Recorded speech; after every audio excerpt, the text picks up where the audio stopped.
بالله من الشيطان الرجيم بسم الله الرحمن الرحيم ومن أحسن دينا ممن أسلم وجهه لله وهو محسن واتبع ملة إبراهيم حنيفا واتخذ الله إبراهيم خليلا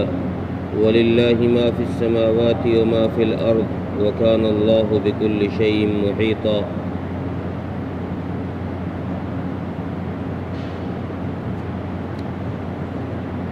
اس سے پہلی آیت میں اللہ تبارک و تعالیٰ نے یہ بات ارشاد فرمائی کہ جو شخص خواہ مرد ہو یا عورت ہو نیک عمل کرے گا، اچھے عمل کرے گا تو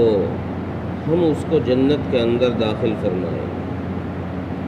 اور اس کے حق میں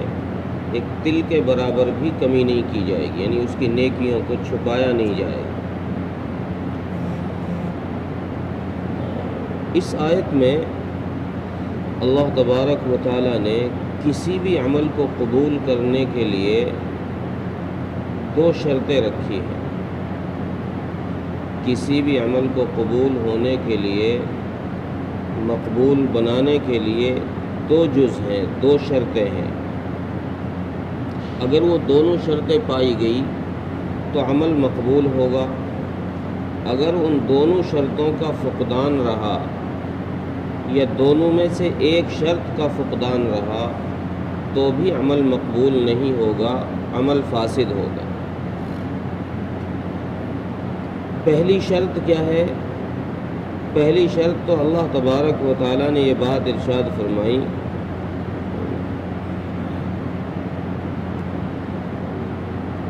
اسلم وجہہ،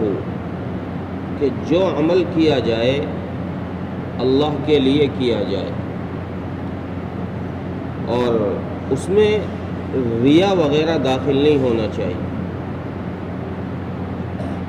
اور دوسری شرط جو ہے وہ ہے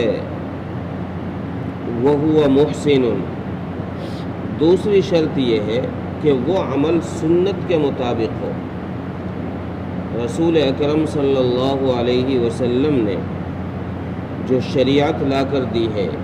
آپ نے جو طریقہ عبادت کا بتایا ہے، ہمارا عمل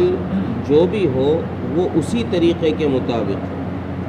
اگر اس طریقے سے ذرا آگے پیچھے ہوا تو اللہ تبارک و تعالیٰ کے یہاں مقبول نہیں ہے، مردود۔ آپ جب اقوام کی تباہی کی طرف غور کریں گے کہ قومیں کیوں تباہ ہوئی ہیں، تو ان کے تباہ ہونے کے یہی دو سبب تھے کہ ان کے اعمال میں کچھ قومیں تو اس لیے تباہ ہوئی کہ ان کے اعمال کے اندر ریا اور شرک تھا، اللہ کی ذات کے ساتھ کسی کو شریک ٹھہرانا۔ کچھ قومیں اس لیے تباہ ہوئی کہ اعمال کے اندر تو ریا نہیں تھا، اعمال کے اندر تو اخلاص تھا، لیکن ان کا عمل اس طریقے کے، اس شریعت کے مطابق نہیں تھا جو شریعت اس وقت کے نبی لے کر آئے۔ اب جب عمل اس شریعت کے طریقے کے مطابق نہیں ہوگا تو پھر وہ عمل اللہ کے یہاں قابل قبول نہیں ہے، وہ عمل فاسد ہے۔ رسول اکرم صلی اللہ علیہ وسلم نے ہمارے لیے، اس امت کے لیے جو طریقہ بتا دیا، اگر اس امت کا کوئی بھی فرد کوئی بھی نیک عمل کرے اور اس نیک عمل کو اس طریقے پر نہ کرے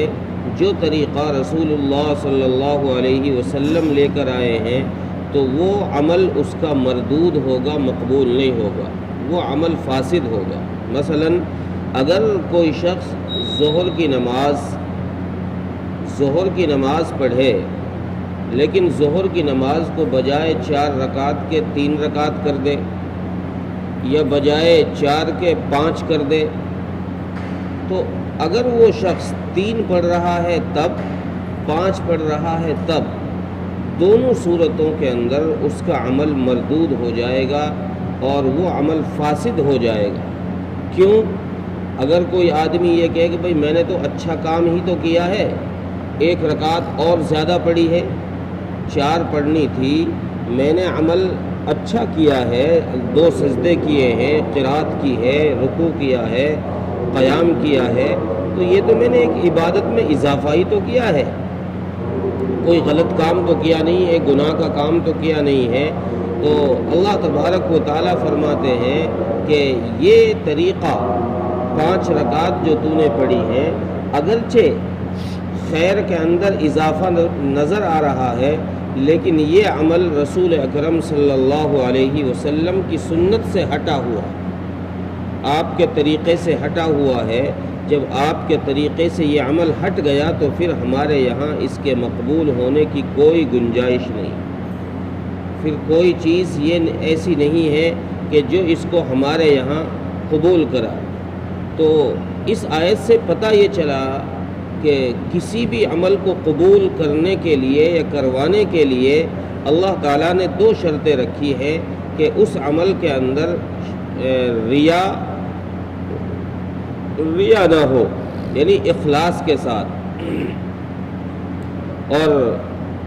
دوسری شرط یہ ہے کہ وہ عمل ہمارا سنت کے مطابق بھی ہو۔ اچھا، اخلاص کو تو ہر آدمی جانتا ہے، اخلاص کو تو ہر آدمی جانتا ہے کہ یہ عمل جو میں کر رہا ہوں لوگوں کو دکھانے کے لیے کر رہا ہوں یا کسی اور کے لیے کر رہا ہوں، لیکن جب باری آتی ہے سنت کی تو سنت کے اندر امت کے اندر بہت کاہلی اور سستی ہے، بہت لاپرواہی ہے امت مسلمہ کے اندر کہ وہ عمل تو کرتے ہیں لیکن اس عمل کو یہ نہیں دیکھتے کہ ہم جو عمل کر رہے ہیں یہ عمل سنت سے ملتا ہے کہ سنت سے ہٹا ہوا، نبی کے طریقے سے ملا ہوا ہے یا نبی کے طریقے سے ہٹا ہوا ہے۔ اس لیے اللہ تبارک و تعالیٰ نے اس آیت میں جس شخص کی اتباع کا حکم دیا ہے وہ حضرات انبیاء علیہم السلام کے جد امجد حضرت ابراہیم علیہ السلام کا ذکر کرتے ہوئے یہاں پر یہ بات ارشاد فرمائی۔ حالانکہ تمام انبیاء کا دین ایک ہی ہے، تمام انبیاء کا دین ایک ہی ہے، اور انبیاء کا دین یہ ہوتا ہے کہ اپنے ظاہری اور باطنی اعضاء کو پوری طاقت کے ساتھ اللہ کے سپرد کر دے، اللہ کے حوالے کر دے کہ میرا ظاہر بھی اور میرا باطن بھی ہر حال میں اللہ کے حوالے ہے۔ اب اللہ جیسا حکم دے گا میرا ظاہر اور باطن اس کے حکم کے مطابق استعمال ہوگا۔ مفسرین کہتے ہیں کہ یہاں پر پھر حضرت ابراہیم علیہ السلام کا ہی ذکر کیوں کیا ہے؟ اس کی وجہ یہ لکھی ہے مفسرین نے کہ حضرت ابراہیم علیہ السلام کا ذکر اس لیے کیا ہے کہ تمام ادیان جتنے دین ہیں سارے دینوں کا اور سارے مذہبوں کا اس بات پر اتفاق ہے کہ حضرت ابراہیم علیہ السلام اللہ کے نبی، یہودی بھی مانتے ہیں، عیسائی بھی مانتے ہیں، مسلمان بھی مانتے ہیں، سب مانتے ہیں، اس لیے حضرت ابراہیم علیہ السلام کا ذکر فرمایا۔ اگر یہاں کسی اور نبی کا ذکر کیا جاتا تو ہو سکتا ہے کوئی دوسرے مذہب والے اس کا انکار کر دیتے کہ ہم نہیں مانتے، تو اس لیے اللہ تبارک و تعالیٰ نے حضرت ابراہیم علیہ السلام کا یہاں ذکر فرمایا اور اس طرف اشارہ کر دیا کہ حضرت ابراہیم علیہ السلام کو تو تم سب مانتے ہو، اس کا کوئی انکار نہیں کرتا، تم سب مانتے ہو کہ وہ اللہ کے نبی ہیں، اور وہ اس نے اپنے اعمال میں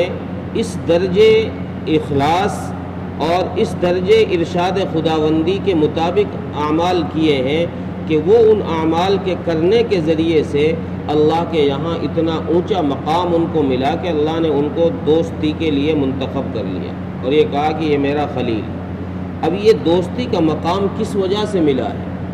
اس کی یہی 2 وجہ ہیں۔ ایک تو اس کے عمل کے اندر اخلاص کہ اللہ کی ذات کے علاوہ کسی اور کو ساجھی ہی نہیں کرنا، شامل ہی نہیں کرنا، اور دوسرے عمل سنت کے مطابق، یعنی اللہ نے جتنا بولا ہے کرنے کو اتنا ہی کیا، اس سے آگے نہیں کیا۔ اور بعض مفسرین نے لکھا ہے کہ حضرت ابراہیم علیہ السلام کو جو خلیل کہا گیا ہے ان سے جب وجہ پوچھی گئی ہے، حضرت جبرائیل علیہ السلام کی رسول اکرم صلی اللہ علیہ وسلم کی حضرت عبداللہ ابن عمر کی ایک حدیث نقل کی ہے، جس کے راوی حضرت عبداللہ ابن عمر ہیں کہ رسول اللہ صلی اللہ علیہ وسلم نے ارشاد فرمایا کہ میں نے حضرت جبرائیل علیہ السلام سے پوچھا کہ حضرت ابراہیم علیہ السلام کو اللہ نے خلیل کس لیے بنایا، کس وجہ سے بنایا، کون سا عمل ان کا ایسا تھا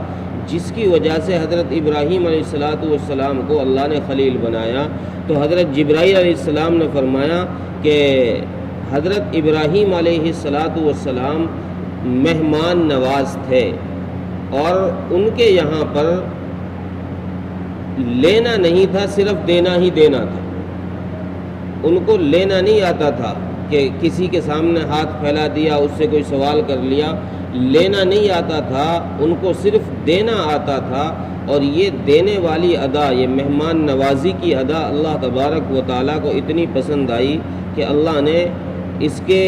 عوض میں حضرت ابراہیم علیہ السلام کو اپنا خلیل بنا لیا کہ یہ میری مخلوق پر اتنا رحم کرتا ہے، میری مخلوق کا اتنا خیال کرتا ہے۔ تو اللہ تبارک و تعالیٰ نے اس خیال کرنے کی وجہ سے حضرت ابراہیم علیہ السلام کو اپنا خلیل بنایا۔ اور چونکہ حضرت ابراہیم علیہ السلام کا دین جو ہے وہ بالکل سیدھا ہے، حنیف ہے، دین حنیف۔ قرآن کریم نے کئی جگہ پر یہ لفظ استعمال فرمایا وَاتَّبَعْ مِلَّةَ إِبْرَاهِيمَ حَنِيفًا، کہ ابراہیم علیہ السلام نے ایک ایسا دین لا کر پیش کیا ہے، ایک ایسے دین پر وہ چلے ہیں جس دین کو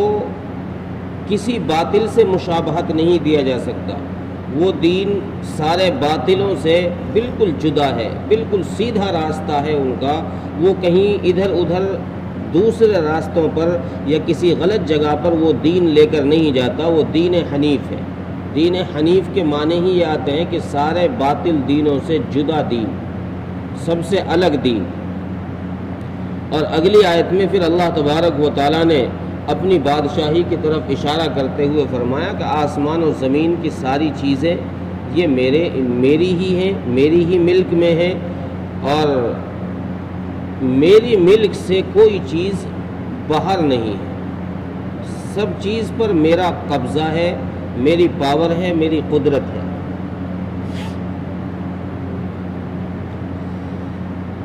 ترجمہ دیکھیں، وَمَنْ أَحْسَنُ دِينًا مِّمَّنْ أَسْلَمَ وَجْهَهُ لِلَّهِ، اس شخص سے بہتر دین کس کا ہوگا جس نے اپنی پیشانی کو، جس نے اپنے چہرے کو اللہ کے سامنے جھکا دیا۔ وَهُوَ مُحْسِنٌ، اور وہ نیک و کار بھی ہو گیا۔ وَاتَّبَعَ مِلَّةَ إِبْرَاهِيمَ حَنِيفًا، اور اس نے اتباع کی، وہ چلا ابراہیم علیہ السلام کے دین پر جو کہ حنیف ہے، بالکل سیدھا ہے۔ واتخذ اللہ ابراہیم خلیلا، اور حضرت ابراہیم علیہ السلام کو اللہ نے اپنا خلیل بنا لیا۔ وللہ ما فی السماوات وما فی الارض، اور جو کچھ آسمان و زمین میں ہے وہ سب اللہ ہی کا ہے۔ وکان اللہ بکل شیء محیطا، اور ہر چیز اللہ تبارک و تعالیٰ کے احاطے میں ہے، کوئی چیز اللہ کے احاطے سے باہر نہیں۔ اللہ تعالیٰ عمل کی توفیق عطا فرمائے۔